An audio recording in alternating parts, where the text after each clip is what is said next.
incredible honor. It's certainly something I don't take lightly. I've been in this industry for about 14 years now. And, you know, kind of being recognized at this stage where, to be very honest with you, I still feel like I'm getting started. I'm learning new versions of myself in my professional career. And I'm super excited about where the journey takes me. But this is a huge honor, also considering that this was my former home some time back. So yeah, my new values. I think right now, because the scope of my reporting has widened beyond Kenya, and we're now looking at the continent. The continent is shifting and changing and evolving on the day, if you want to be very honest. And right now, as a journalist, I'm trying to think, where do I fit in terms of telling that story? How do I use my voice? How do I use the platform? And being sober and objective as possible. At the same time, also looking at it through my own lens as an African woman as well.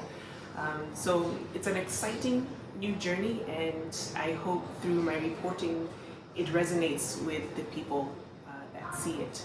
I think at the end of the day, it's my authenticity.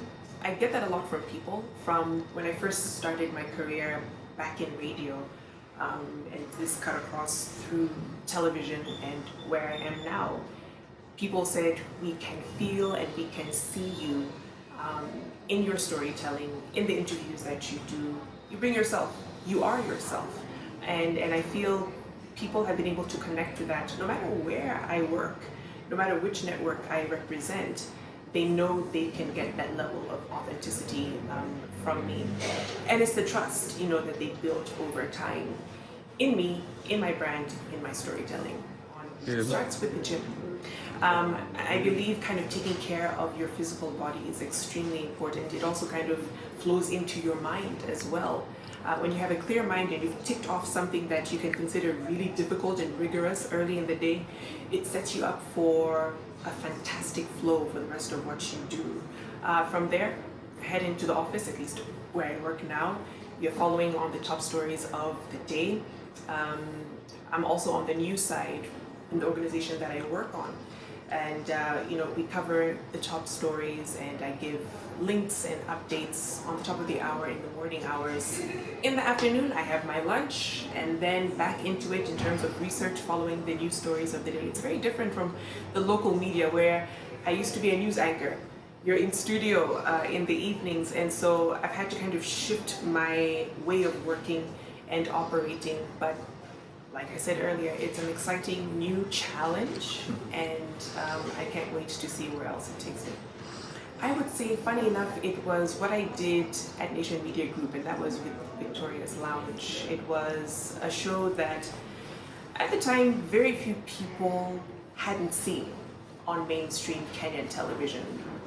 We were tackling issues that many times were discussed at hushed tones, at the dinner table or on a WhatsApp group, and we started to kind of bring them to the fore and discuss them openly.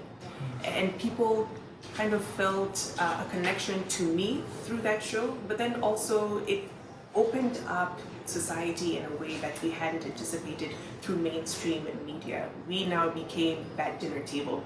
We now became that WhatsApp group where people were open up to share some of the things that many times they felt was taboo. They felt society said, you cannot talk about this in the open. I can give you an example. We had a show where we talked to some widows. And one of them talked about just some of the tough times she went through with the in-laws. And they had refused to hand over some property, some land, to her son at the time. And she shared her story. She was very candid on the show. The show aired. And a few months later, she contacted us and said, hey, guess what? My in-laws happened to watch the show. And their hearts were softened after watching that, and decided to now hand over the property to my son.